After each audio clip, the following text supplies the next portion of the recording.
Bonjour à toutes et à tous et bienvenue sur cette vidéo de psychoastrologie. Nous sommes dans la série des vidéos consacrées à l'interprétation des configurations planétaires sur une semaine. Donc je vais vous parler de la semaine à venir, mais donc vidéo un petit peu particulière que celle-ci. Nous allons avoir un grand événement majeur qui est donc l'équinoxe d'automne qui va avoir lieu ce dimanche et j'avais envie de parler avec vous des configurations que prennent les planètes sur cette période un peu magique. En fait, elle inaugure le mois de la magie qui est quand même voilà, le mois de la balance, très relié à la balance. La notion de magie, c'est très aussi relié au rayon 7. Donc en fait, cette vidéo est plus longue que d'habitude parce que je vais vous parler de l'équinoxe, je vais vous parler des configurations sur la semaine et je vais vous parler un petit peu de magie, vous expliquer le lien entre la magie et le rayon 7. Alors c'est parti, commençons déjà par voir un petit peu et poser les configurations astrologiques sur la période de l'équinoxe. Alors en temps universel, l'équinoxe va avoir lieu ce 22 septembre 2024 à 6h44.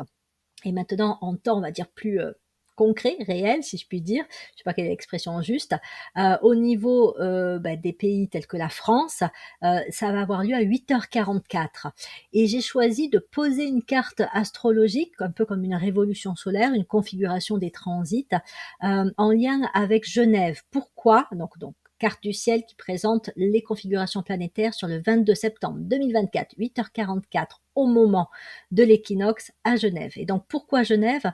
Parce que lorsque l'on lit astrologie ésotérique ou globalement les livres d'Alice Bailey, je ne sais même plus dans quel livre c'est, on découvre en fait qu'il existe 5 grands centres planétaires, 5 chakras principaux au niveau de notre planète, et l'un d'eux se trouve à Genève. En fait, Genève a été construit sur l'un des grands chakras de la planète. Il y en a donc 4 autres, un autre en Europe, à Londres.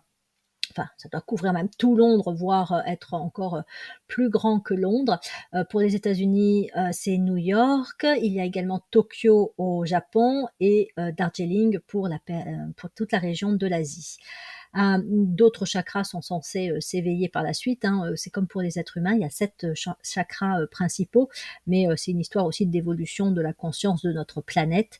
Donc pour les 2 autres latents, on va attendre encore un petit peu. Bref, donc c'est pour ça aussi que j'ai choisi de placer l'équinoxe, ou en tout cas la carte du ciel, le calcul, sur Genève, parce qu'en fait, on peut dire que l'un des rôles des grands chakras planétaires, c'est justement la réception des énergies en provenance du système solaire. Ça agit aussi comme un filtre et ensuite ça va les distribuer sur toute la zone qu'il recouvre. Ça ne fait pas que ça, un chakra planétaire, puisque c'est aussi bien évidemment l'expression de l'énergie de la Terre elle-même, mais voilà, au niveau donc des connexions entre les planètes, à travers le plan éthérique, la Terre est évidemment reliée à toutes les planètes présentes dans le système solaire, en recevant l'énergie, diffusant la sienne, et donc il y a un mélange, si je puis dire comme ça, d'énergie qui se font. Les êtres humains, nous, ne sommes pas capables de tout, évidemment, percevoir. Alors, on sait qu'on est sensible au soleil, qu'on peut être sensible à la lune, et que globalement, on ressent les planètes principales, mais on n'est pas forcément capable de décoder et de percevoir tous les effets. Ce sont des énergies qui sont quand même extrêmement puissantes. Donc c'est une histoire aussi de le développement de nos propres chakras et de notre propre réceptivité. Bon, ceci dit, donc si on regarde comment se présente le ciel le 22 septembre 2024 à 8h44 à Genève, alors nous voyons que le soleil qui fait son transit pour le coup entre la Vierge et la Balance se trouve en maison 12 avec également Mercure et Lilith en Vierge, que l'ascendant est en Balance accompagné par Vénus. Donc nous avons pas mal comme ça d'air mis en avant. Jupiter se trouve en Gémeaux. Donc la Terre est encore présente avec Uranus et la Lune, donc les deux sont en conjonction en Taureau. Pluton, qui a donc fait son retour et son dernier passage en Capricorne dans la configuration actuelle, est en maison 4. Et donc encore de l'eau avec Saturne, Neptune en Poisson, Mars en Cancer. Bon, ça c'est des configurations que vous connaissez puisque j'en ai parlé dans de précédentes vidéos. et pas que moi d'ailleurs. Alors, ce que je trouvais intéressant en choisissant comme ça de poser cette carte et de voir quelle influence ça pourrait avoir sur nous, hein, Européens, c'est que on voit en fait qu'on a l'impression qu'il y a le passage d'un ancien ordre à un ordre nouveau. L'ascendant Balance peut participer à précipiter particulièrement pendant cette période de l'équinoxe des énergies qui sont justement très reliées à cette période, à savoir de la balance, et c'était un peu comme si on allait tous être appelés à aller attendre vers un ordre supérieur, des rééquilibrages, des réajustements, plus de justesse, de justice, de beauté, d'harmonie. Voilà, les énergies qui sont reçues par le chakra de Genève et donc ensuite transmutées, transformées et dispensées à la planète sont des énergies qui vont nous inviter vraisemblablement à rééquilibrer, réajuster et peut-être que ce soit dans nos vies comme ce soit aussi dans la société à apporter plus d'équilibre, d'harmonie, de beauté et de justesse. Nous sommes en fait pendant la période de l'équinoxe globalement dans une période où c'est un temps d'équilibre.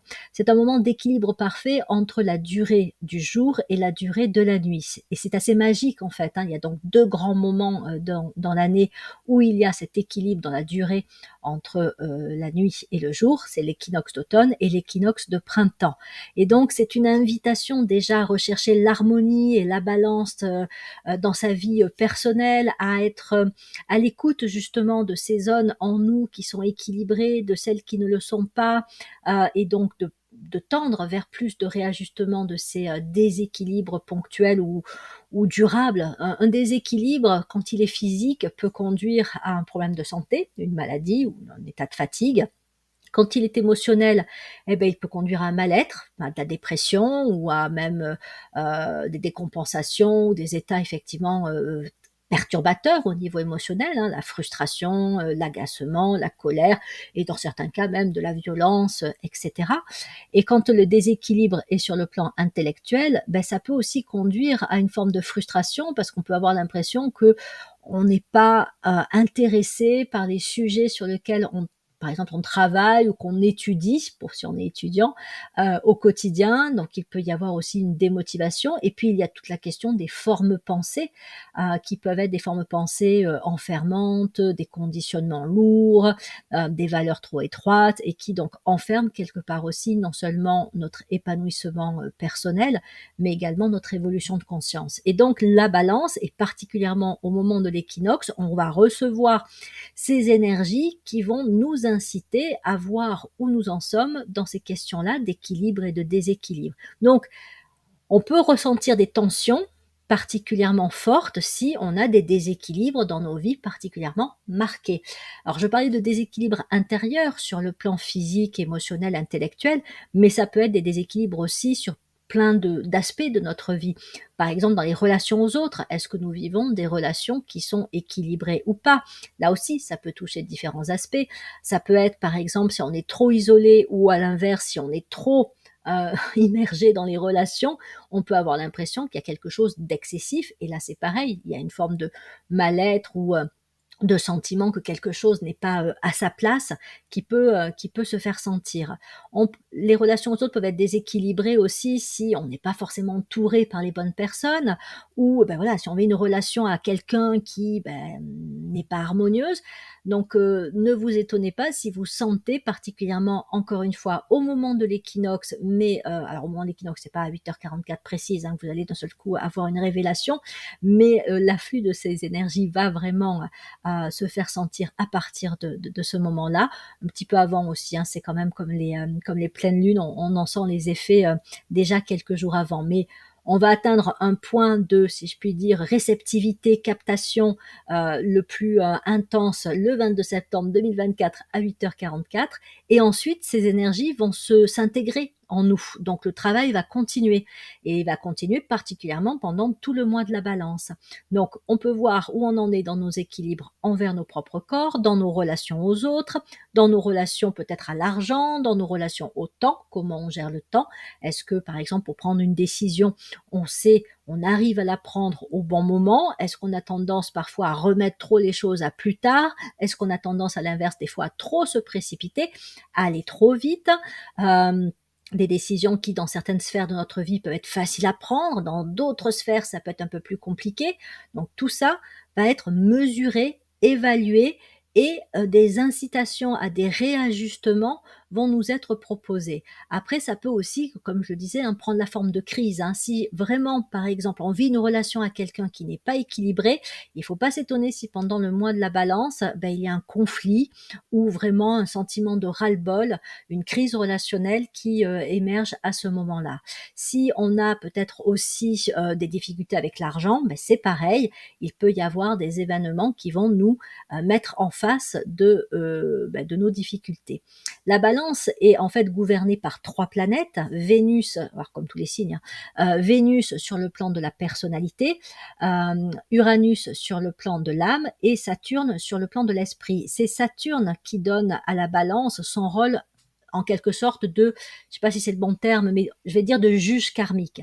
C'est-à-dire qu'elle nous confronte sur la question des équilibres et des déséquilibres à notre propre karma.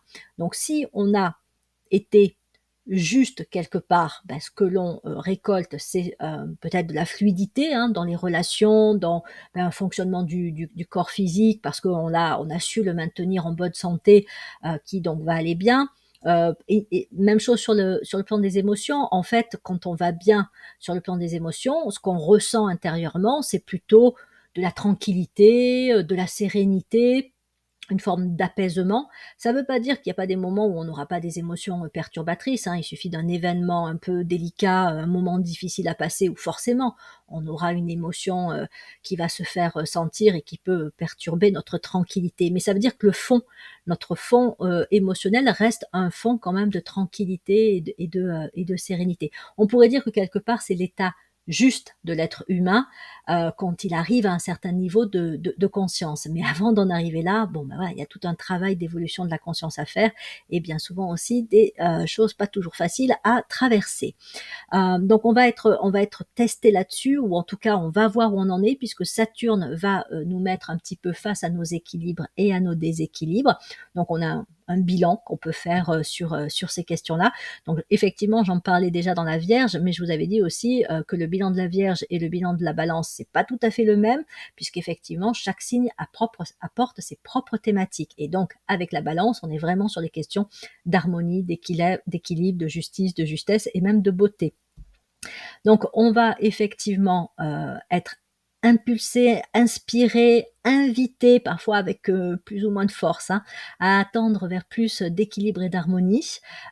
Et on va également être dans une période où effectivement, on peut faire un bilan encore hein, de l'année écoulée, mais un bilan encore une fois, par rapport à cette thématique, hein, est-ce que j'ai été juste dans mes rapports aux autres? Est-ce que je me suis, en quelque sorte, laissé traiter justement par autrui?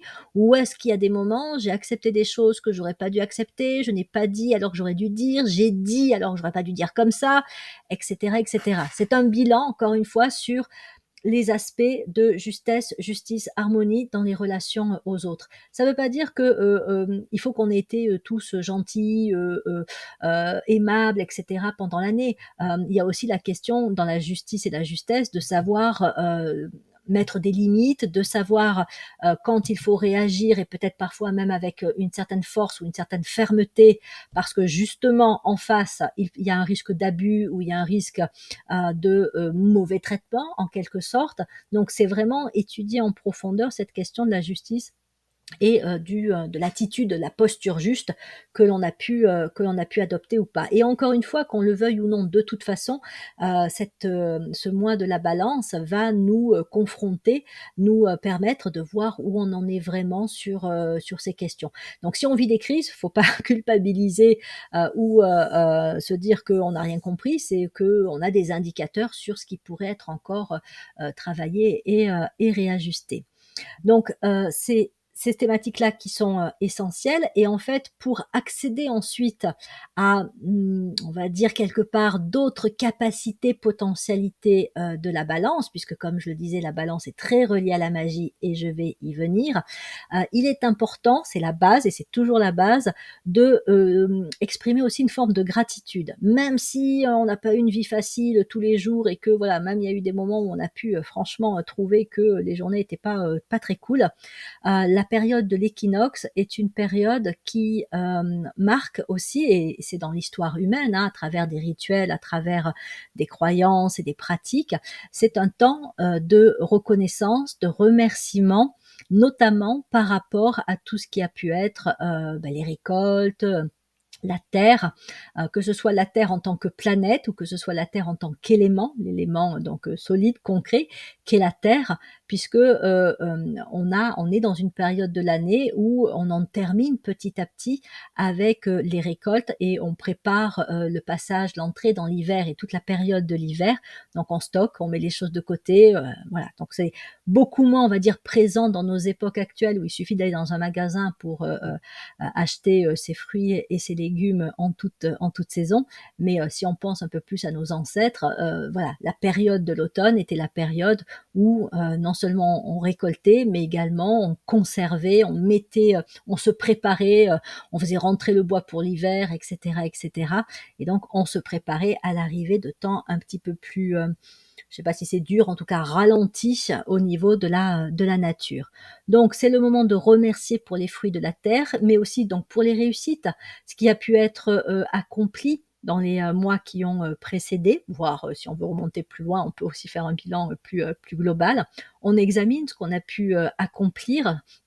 Et donc on peut non seulement remercier la terre, mais aussi les esprits de la nature, donc la terre-mère pour la générosité. Hein, voilà, on remercie les éléments, hein, la terre, l'eau, le feu, donc le soleil, pour participer à la croissance des plantes, à la croissance, enfin à l'existence de la vie.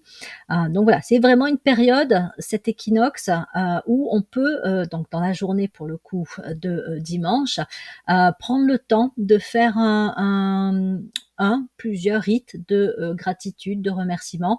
Chacun peut le faire à sa façon. Hein. Bon, je pense que si on fait des recherches sur Internet, on va trouver différentes propositions de rituels de remerciement. Le simple fait de faire une prière, une méditation, d'allumer une bougie, de se mettre, si on en a la possibilité, dans son jardin ou d'aller faire une balade dans la nature et de remercier les créatures, plantes, animaux, puis encore une fois, esprits de la nature qui sont présents, et puis aussi de leur souhaiter un bon hiver quelque part. C'est déjà être dans ces rituels-là. Donc je vous invite à y réfléchir, hein, si ça vous parle. Il me semble d'ailleurs qu'avec l'entrée, le développement de l'ère du Verseau, on va être de plus en plus dans la redécouverte de ces rituels, parce que derrière leur rituel, il y a quand même un sens du sacré. Donc je pense que plus à la fois on rentre dans l'ère du Verseau et chacun individuellement, nous nous connectons et nous sommes de plus en plus en lien avec l'âme que nous sommes, nous retrouvons ce sens du sacré et nous l'intégrons dans notre vie quotidienne. Donc des moments tels que l'équinoxe sont des moments assez privilégiés pour être dans des pratiques qui sont donc des pratiques de rituel, qui sont des pratiques de gratitude et de remerciement, et qui sont aussi des pratiques magiques. Parce que remercier, alors évidemment, il ne faut pas le faire pour ça, parce que sinon ça devient égocentrique et on est limite sur de la magie noire, mais remercier, c'est aussi attirer vers soi encore plus de belles choses quelque part. Hein. Plus on exprime de la gratitude, plus on ouvre et on s'ouvre à des énergies positives. Hein. Remercier quelqu'un, c'est tout bête, mais c'est aussi ça. Hein. Remercier quelqu'un, c'est déjà aussi le mettre en bonne disposition pour que les relations qu'on a avec cette personne se passent au mieux. Mais évidemment, si on le fait dans les intentions de je te remercie pour que tu me donnes ce que je veux, bon, on va dire que la posture n'est quand même pas très claire. Donc, on doit remercier en étant vraiment connecté à sa sincérité, à son authenticité et dans l'expression de ses qualités de cœur. On doit même remercier sans chercher à rien recevoir par la suite. Ça va se faire automatiquement. Ça va se faire automatiquement justement en étant aligné à notre niveau de sincérité. Donc en conclusion, sur l'équinoxe, on est sur cette préparation, enfin, on est déjà sur cette reconnexion ou cette reconnaissance à la nature qui nous connecte davantage avec elle. On est sur l'expression de la gratitude et on est en même temps aussi sur la préparation pour les mois à venir et pour l'accueil des énergies qui vont non seulement se présenter pendant le mois de la Balance, mais aussi pendant les mois qui vont suivre jusqu'à l'équinoxe du printemps. Et donc, parce que je pense que j'y suis passée un petit peu vite, si j'en reviens aux configurations des planètes au moment de l'équinoxe, comme je vous le disais, l'ascendant Balance montre que il y a tout un travail accentué de réajustement, de rééquilibrage, pour lesquels on peut être invité justement jusqu'à l'équinoxe de printemps, qui lui va amener à une autre, si je puis dire, invitation et d'autres stimulations. Et on est également invité à faire tomber un peu des conditionnements, des cristallisations. Ça, c'est le retour de Pluton en Capricorne qui, se trouvant dans cette position et en plus en maison 4 pendant l'équinoxe, peut nous inciter aussi à assouplir certaines relations à la famille. Mais alors, comme on est sur des configurations qui vont impacter le collectif, la globalité, toutes les dimensions habituelles, classiques des maisons et des signes peuvent être élevées et être plus globalisées. Donc la maison 4, c'est la maison de la famille, du foyer, de l'habitation. Donc si on élève ces thématiques-là, ça veut dire que Pluton en Capricorne en maison 4 va nous faire travailler sur le plan collectif, à peut-être faire tomber des rigidités, des cristallisations dans la façon en tant que famille humaine, nous nous considérons les uns les autres. Il y a peut-être des postures ou des certitudes ou des séparativités qui justement nous coupent les uns des autres et font qu'on est encore loin d'exister en tant vraiment que famille humaine, même si spirituellement c'est le cas, en tout cas formellement dans nos quotidiens.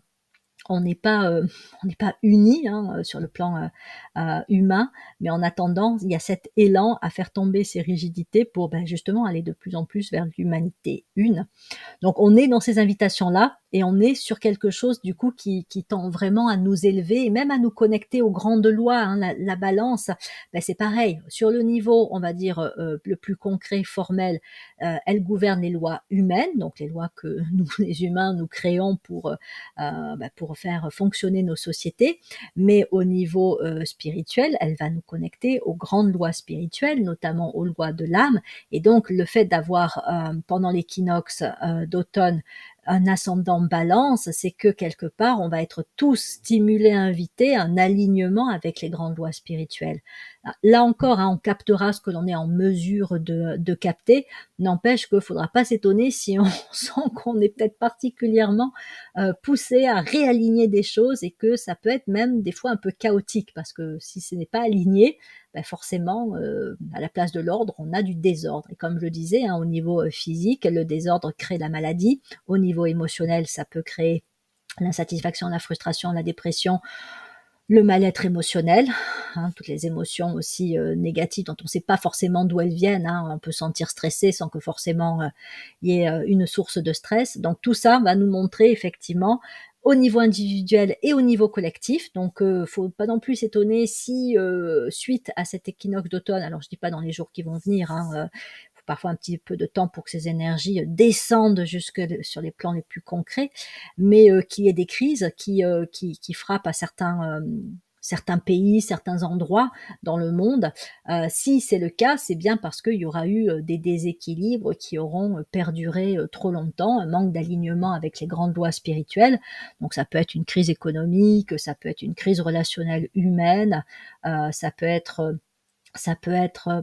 tous les déséquilibres peuvent provoquer des crises. Donc je ne sais pas, je ne vais pas faire dans la prédiction et puis je m'intéresse pas assez à tout ce qui se passe partout pour dire que on risque ceci ou cela à tel endroit du globe. Mais voilà, ça peut être un point aussi de vigilance, d'attention à avoir, que d'observer des crises qui pourraient se produire dans les semaines, mois à venir.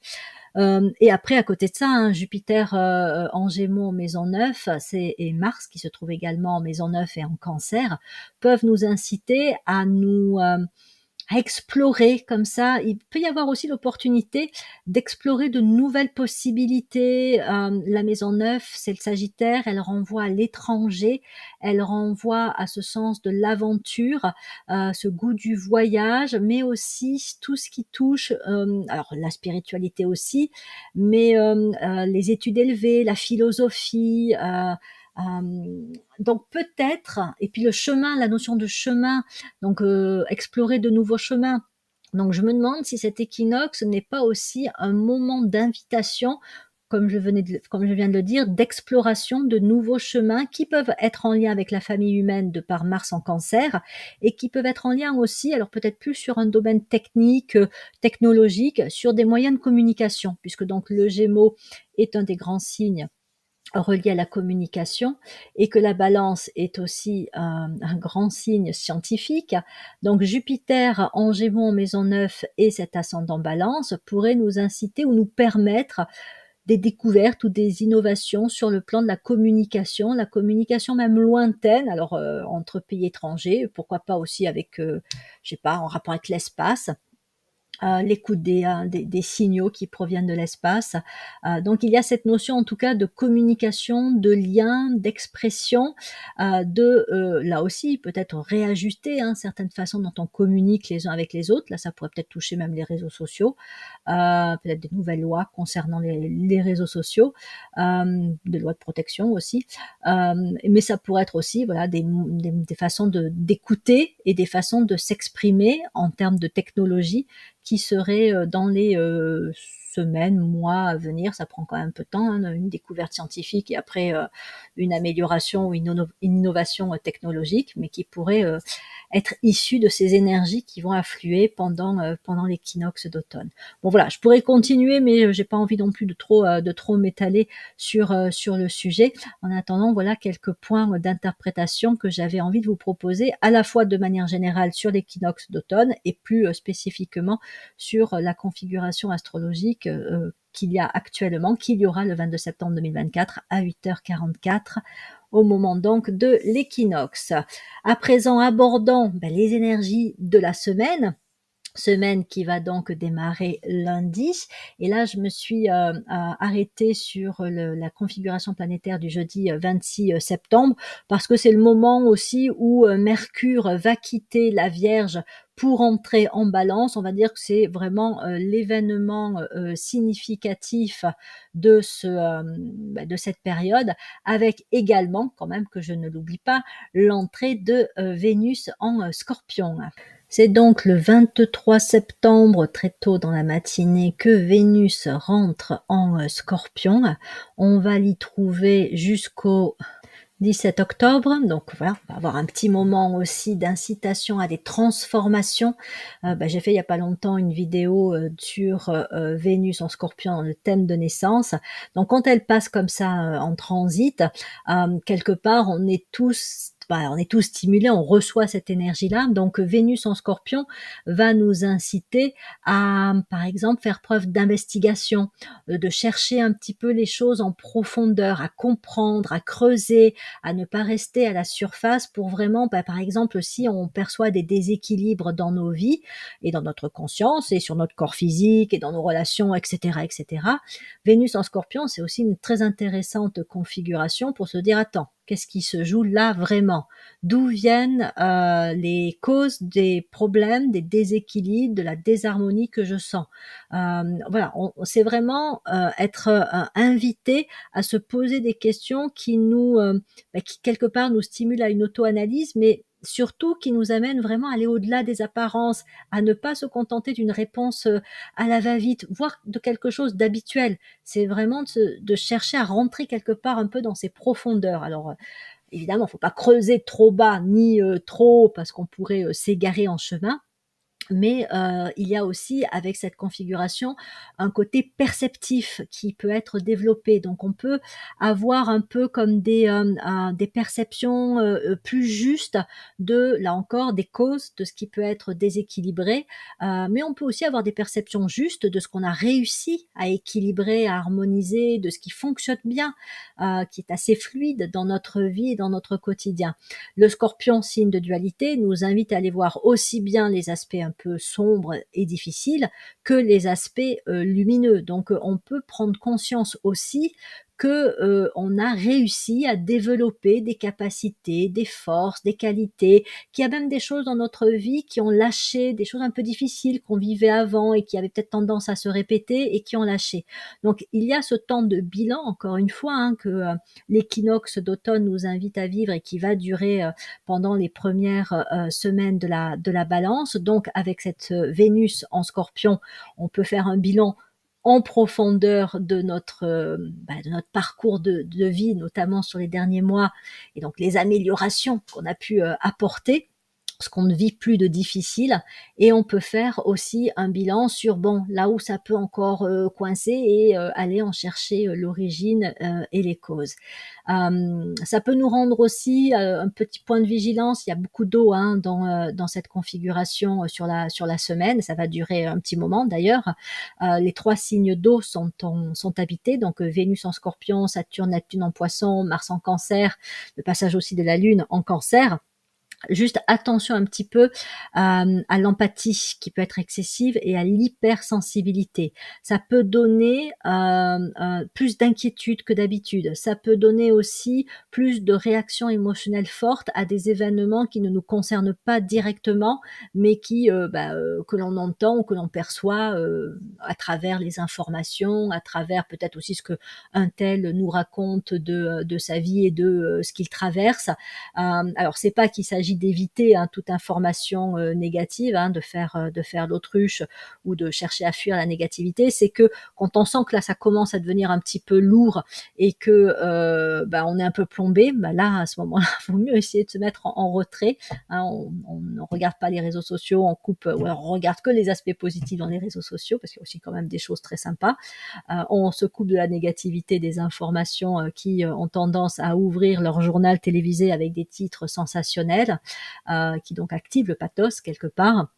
Et on essaye d'éviter les personnes dont on sait que voilà, elles ont un discours de plainte ou elles ont une tendance à beaucoup râler, à être beaucoup dans la négativité, ou carrément sont des personnes qui sont assez malveillantes, critiques envers nous. Voilà, on essaye de garder quand on peut évidemment une distance pour se préserver. Encore une fois, si on sent qu'effectivement avec cette abondance de signes d'eau, on peut être particulièrement impacté. Et en même temps, ça peut nous permettre aussi justement, hein, particulièrement sur le plan émotionnel, de faire ce bilan de ce qui est équilibré et déséquilibré. On peut regarder avec plus d'acuité encore quel est le type d'émotion qui nous traverse au quotidien et qu'est-ce qui déclenche telle ou telle émotion. Hein, quel est le type peut-être de propos, d'attitude ou de manque hein, qui viennent susciter des réactions émotionnelles perturbatrices fortes et qui nécessiteraient peut-être un travail comme ça de réajustement et de rééquilibrage.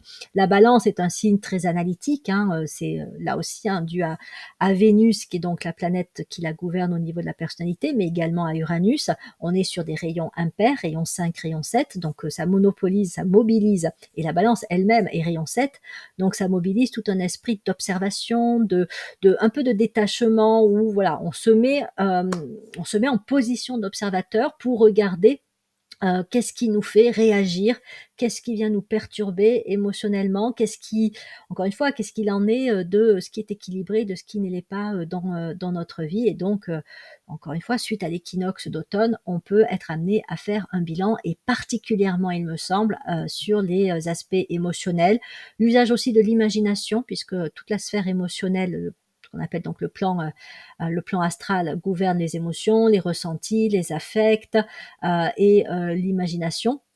avec aussi les peurs. Et donc effectivement, on peut voir si on a une imagination plutôt bien canalisée, qui peut être même constructrice, hein. On peut imaginer, et avoir une belle créativité, à travers l'imagination. On peut être un peu artiste ou voilà, on peut, avoir des idées, qui nous permettent ensuite de monter des projets intéressants. Mais on peut avoir aussi une imagination, débordante, mal canalisée. On peut être dans la dramatisation, on peut être dans les anxiétés, les angoisses des projections négatives qui, en fait, n'ont pas de raison concrète, objective d'apparaître dans nos vies. Mais voilà, ça, c'est pas forcément hein, quelque chose que l'on contrôle. Si c'était aussi facile de dire non, mais là, je suis en train d'imaginer des trucs, je m'arrête, ben, évidemment, on le ferait. Mais voilà, ça peut être suractivé. Et si c'est suractivé, c'est bien pour nous montrer que il y a peut-être des leviers pour évoluer et pour rééquilibrer par rapport à ça. Donc la balance peut aussi, surtout avec Mercure, donc qui va s'y trouver, qui va y rentrer pendant la semaine, peut justement développer aussi cet esprit analytique, d'observation, avec un certain détachement, et donc nous connecter aussi à des idées, des inspirations, un certain travail que l'on peut faire pour rééquilibrer les choses. Donc voilà, des configurations très marquées encore une fois par l'eau, très marquées aussi par la possibilité éventuellement de faire un bilan sur un peu l'histoire familiale, le passé, où on en est aussi sur le plan de l'habitation, avec Mars en Cancer. Voilà, on peut être invité à revisiter notre histoire familiale, donc nos relations à nos parents et à notre famille, mais actuellement aussi hein, nos relations aux conjoints, aux enfants, ou si on n'en a pas, ben, ce qu'on aimerait vivre. Hein. C'est là aussi où on peut utiliser l'imagination. Qu'est-ce qu'on aimerait vivre dans la relation de couple? Qu'est-ce qu'on aimerait vivre et construire si on avait un enfant, des enfants, etc. Donc on peut effectivement se projeter et on peut voir ce qui peut être équilibré, déséquilibré, qu'est-ce qui peut contribuer à créer des relations de couple et en rapport avec l'habitation qui le soit, et qu'est-ce qui pourrait être un peu peut-être gênant ou perturbateur pour aller vers des relations épanouissantes. Hein. Si par exemple j'ai vécu des relations précédentes de couples qui se sont mal passées, ben, peut-être qu'effectivement j'ai développé des appréhensions, une hypervigilance, et donc bon, voilà, il y a peut-être quelque chose qui aurait besoin là aussi d'être rééquilibré pour, si on a l'aspiration à rencontrer quelqu'un, que ça se fasse dans les meilleures conditions possibles, et déjà ne serait-ce que ce soit possible de rencontrer quelqu'un, parce que quand on est vraiment verrouillé, fermé, ben forcément on ne va pas attirer l'opportunité d'une rencontre. Jupiter en Gémeaux hein, peut aider aux rencontres, hein, mais il faut quand même aussi être dans une posture intérieure de disponibilité et d'acceptation de la rencontre. Donc voilà ce que j'avais envie de vous proposer un petit peu déjà sur ces configurations. Donc on en revient effectivement à tout ce qui est période propice à des rituels, donc les rituels de l'équinoxe, mais qui peuvent se prolonger. Hein. Disons que l'équinoxe c'est un moment vraiment un peu, encore une fois, moi, enfin, l'image un peu qui me vient hein, quand j'en parle, c'est une porte qui s'ouvre, une porte qui n'est pas ouverte habituellement, qui ne peut pas s'ouvrir, qui ne peut s'ouvrir qu'à ces deux moments-là, qui sont l'équinoxe d'automne et l'équinoxe de printemps. Et pas sûr que ce soit la même porte d'ailleurs. Chaque équinoxe doit avoir sa propre porte. J'entends aussi de plus en plus parler quand je suis en consultation de personnes qui voient des capacités, voire parfois des dons, s'éveiller en eux actuellement. Et bien souvent, ce sont des personnes qui ont déjà, si je puis dire, un peu baroudé dans leur vie et qui ont fait un gros travail d'épuration, notamment donc karmique. Hein, donc elles n'ont pas vécu des choses forcément faciles.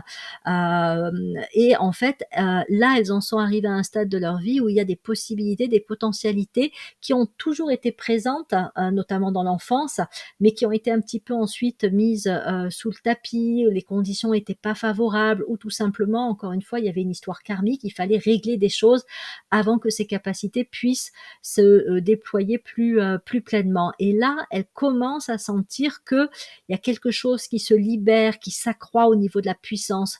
Et je me disais à les écouter, donc c'était dans les dernières consultations que j'ai faites, que effectivement, sous l'influence de l'énergie balance qui donc commence à se faire sentir, hein, et va se renforcer au moment de l'équinoxe et dans les jours à venir, je ne serais pas étonnée qu'il y ait de plus en plus de personnes qui sentent comme ça que non seulement il y a des rééquilibrages, des réajustements qui se font dans leur vie, qu'il y a peut-être des choses qui se font même plus facilement que d'habitude, mais aussi qu'il y ait en elles, sur le plan de leur capacité de ce qu'on pourrait appeler leur créativité, ce qu'elles peuvent apporter dans ce monde, que ce soit à travers un travail ou pas forcément, hein. Ça peut être dans les relations aux autres, quand on parle, quand on apporte un conseil, une aide.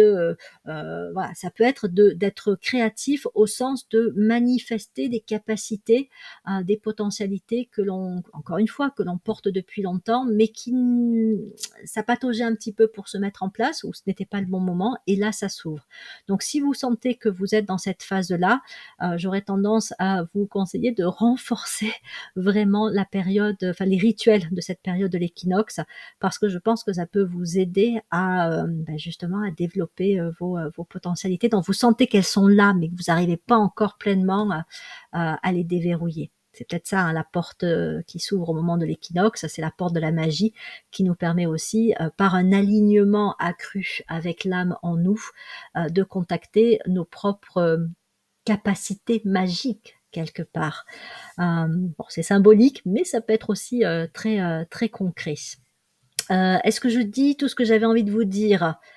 Donc oui, à partir de jeudi, donc il y a donc l'équinoxe, et à partir de jeudi, je pense que on va pouvoir tous, c'est donc le moment où Mercure va rentrer en balance, on va pouvoir être tous un peu plus réceptifs à des messages qui donc sont imprégnés par cette énergie balance, et qui favorisent l'alignement avec l'âme, et du coup un travail magique. Et donc je vous invite aussi à partir de jeudi à vous un peu comme si vous tourniez volontairement vers l'âme que vous êtes, l'âme qui est présente en vous, et que vous vous mettiez en état un peu de réceptivité, mais voilà, d'alignement, et que vous pensiez aussi à vous connecter à Vénus et Uranus.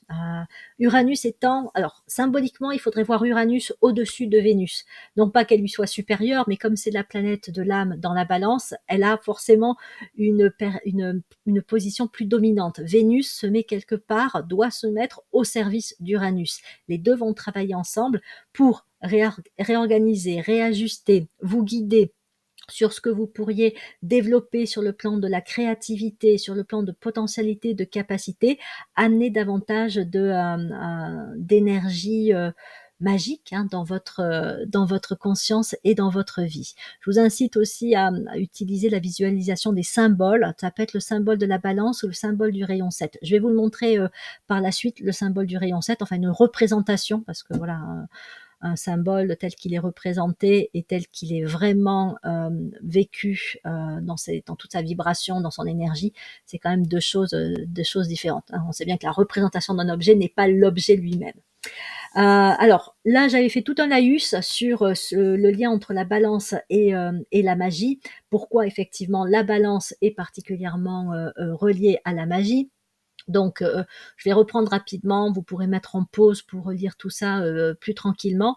Mais déjà, effectivement, le fait que Vénus représente tout ce qui est de l'ordre de l'organisation, la capacité dans la balance de faire preuve d'analyse objective, d'harmonie, de manifester la beauté, et également tout ce qui est des relations qu'on pourrait qualifier empreinte de diplomatie, c'est-à-dire les relations où on est dans une posture de coopération, de bonne entente, où on cherche vraiment à ce que la communication passe le plus clairement possible, même si on n'est pas d'accord, même si on a des points de vue différents, mais on est dans une posture où on accepte de communiquer avec l'autre, quel qu'il soit. Donc la balance, et donc Vénus dans la balance, invite à créer des liens harmonieux et aussi à rechercher la paix intérieure comme la paix extérieure, hein. C'est ce que je vous disais précédemment et sur lequel je ne vais pas revenir. Sur le plan de l'âme, donc la balance est gouvernée par Uranus, donc c'est la grande planète du rayon 7, et associée au rayon 7, donc elle amène l'énergie de magie cérémonielle et d'ordre. Donc on a beaucoup une histoire d'ordre en fait avec la balance, hein. Mais c'est une ordre et une organisation qui est quand même portée par un signe d'air, donc c'est pas rigide comme si c'était dans un signe de terre. C'est plutôt même comme, je sais pas, l'organisation d'une cellule, enfin d'une cellule dans le corps humain, ou l'organisation d'un, je sais pas si vous prenez une feuille, une fleur, la façon dont tout est organisé, que c'est hyper harmonieux et que du coup c'est aussi hyper fonctionnel. La fleur qui est capable de partir de l'état de bouton pour s'épanouir, je pense notamment à la rose et à tout cet ordre et toute cette beauté qui se dégage. C'est aussi la géométrie sacrée, hein, que l'on voit dans, je sais pas, la pomme de pin, aussi bien que au niveau des animaux et des coquilles de certains animaux. Donc on est là-dessus avec des planètes telles que Vénus et Uranus en balance. Elles évoquent cet ordre et cette organisation géométrique qui donc en fait véhicule une dimension sacrée et qui, en étant présente, amène de la beauté, hein, amène de l'harmonie et donc peut aussi nous toucher et toucher notre propre appel à la beauté, à l'ordre et à l'harmonie au sein de notre corps, de notre cœur, de notre tête. Donc ça peut être aussi intéressant de justement prendre le temps de regarder la beauté autour de soi, la beauté. Alors on n'est peut-être plus trop dans la saison des fleurs qui s'épanouissent, mais on peut regarder la beauté d'une feuille, la beauté, comme je disais, hein, ça peut être une coquille. Voilà, c'est la façon dont c'est géométriquement magnifique quelque part. Donc la balance est en rayon 7, c'est effectivement le grand moi du rayon 7, le grand moi de la magie. Uranus incarne l'esprit scientifique et en fait c'est là où on voit le lien entre la science et la magie, c'est qu'en fait c'est la même chose quelque part, même si dit comme ça peut faire bizarre, mais fondamentalement la science et la magie, on est sur du rayon 7, donc on est sur la même ligne d'approche et de ouais, là aussi d'organisation. Donc Uranus qui propose aussi, enfin qui incite à l'innovation, qui provoque des changements soudains. C'est la planète des grandes révolutions. C'est pour ça aussi qu'il ne faut pas s'étonner si on est particulièrement bousculé pendant le mois de la Balance. C'est parce qu'on peut être invité à vivre des révolutions en profondeur.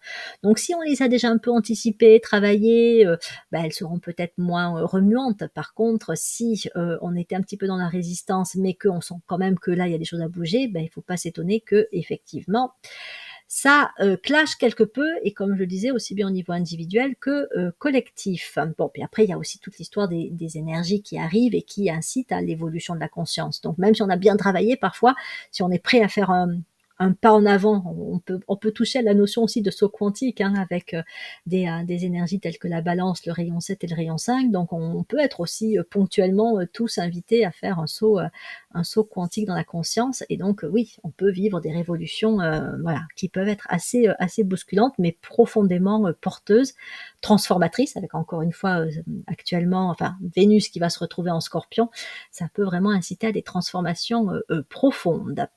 Donc, quoi d'autre? La balance symbolise l'équilibre dynamique entre des forces opposées, hein, jour et nuit, lumière et ombre, esprit et matière. C'est quand même une des grandes dualités, mais une des grandes dualités qui profondément est harmonieuse, hein. On dit que la matière, c'est de l'esprit à son niveau le plus bas, et l'esprit, c'est de la matière, non, c'est le contraire. La matière, c'est de l'esprit à son niveau le plus bas, oui, c'est ce que j'ai dit, et vice-versa. Vous aurez compris, c'est toute une histoire de vibration, et entre les deux, de la rencontre entre l'esprit et la matière, naît l'âme. Et donc le rayon 7 nous invite à renforcer la relation entre le haut et le bas, et donc à donner aussi encore plus de puissance à l'âme dans notre vie. Donc ça peut être une période, encore une fois, de réorganisation et même de transformation et de révolution, où on peut aussi avoir à se détacher, ça c'est plutôt en Capricorne, hein, des conventions, des structures rigides, pour justement aller vers quelque chose de plus harmonieux. Bon, je vais m'arrêter là parce que j'ai l'impression de beaucoup, pour le coup, me répéter, et que vous avez de toute façon les informations sous les yeux. Donc encore une fois, n'hésitez pas à mettre la vidéo en pause. Je voulais juste terminer avec une représentation du symbole du rayon 7. C'est un octaèdre, c'est-à-dire en fait une figure géométrique à 8 faces. Donc j'ai essayé d'en générer une représentation par intelligence artificielle. J'ai obtenu ça. Bon, bon évidemment, hein, le symbole ce sera pas tout à fait ça. Il faut imaginer que là vous voyez, 2 faces et 2 faces, un peu comme, des pyramides superposées. Il y en a encore 2 autres, hein, de faces qui sont cachées et donc c'est un octaèdre sur fond, violet et qui, ben, forcément, hein, est vivant, hein. C'est un symbole, le rayon, enfin, chaque symbole de rayon n'est pas juste une figure géométrique, c'est une figure vivante, c'est donc c'est un dégagement d'énergie. Donc pendant la méditation, vous pouvez vous connecter à Vénus, à Uranus, et vous visualisez le symbole du rayon 7. Peut-être qu'il va même arriver vers vous assez naturellement et de façon encore plus juste, vivante, vibrante que ce que je peux vous proposer là. Et vous pouvez éventuellement aussi, bon, ça fait peut-être un peu beaucoup à faire dans une méditation, mais ça peut être dans le quotidien, vous connecter à l'une des grandes qualités du rayon 7. Hein, donc les qualités du rayon 7, on a le pouvoir de créer, le pouvoir de coopérer, le pouvoir de penser, la révélation de la beauté de Dieu, le pouvoir mental et le pouvoir de vivifier. Beaucoup de pouvoir, hein, ben, c'est pas étonnant parce que le rayon 7 est du coup intimement relié au rayon 1. Il est là pour incarner, manifester concrètement l'énergie du rayon 1. Et le rayon 1, c'est le grand rayon de pouvoir, de puissance, de volonté. Et donc, quelque part, le rayon 7, c'est aussi le pouvoir d'incarner le rayon 1. Et donc, voilà, de créer, de coopérer, etc., etc. Et puis, la révélation de la beauté de Dieu, donc la dimension de la beauté qui est en fait fondamentalement liée à l'harmonie, à la justesse, à la justice, à l'ordre, à l'organisation. Voilà, bon bah finalement ça a été une vidéo assez longue, je n'ai plus qu'à vous remercier de votre écoute, à vous souhaiter non seulement une semaine magique, mais un mois magique. Je ne vais pas dire révolutionnaire parce que ça peut être un peu bousculant à vivre, mais en tout cas que la magie soit présente en vous et dans votre vie. Et puis je vous dis à bientôt pour de prochaines vidéos de psychoastrologie.